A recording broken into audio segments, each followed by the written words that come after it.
I distinctly remember around the beginning of the pandemic, I was just getting into another hobby along with vinyl collecting, mechanical keyboards. If you don't know anything about the hobby, all you need to know is that it shares a key quality with vinyl. It is a colossal waste of money and space. Regardless, I built a keyboard with some parts that a friend of my brother sold me, and I started looking for things to type. I'm not a very creative person, so I wasn't going to be writing short stories or a novel or anything, so like I mentioned before, I started with writing about my albums.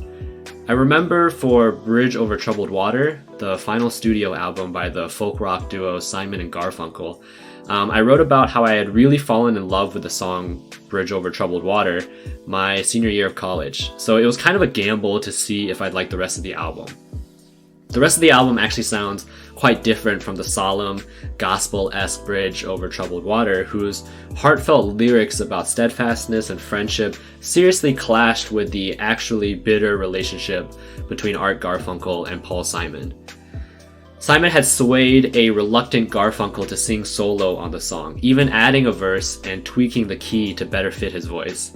But he would eventually admit feeling jealous and bitter that Garfunkel would have so much success with what he considered his song.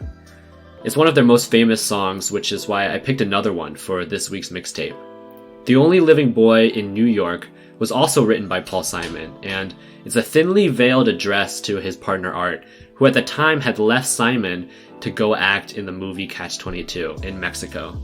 There's a bittersweetness in the lyrics as Simon seems to recognize that their relationship has deteriorated past the point of collaboration, but also recognizing the freedom that comes with going off on a solo endeavor, singing, "I've got nothing to do today but smile."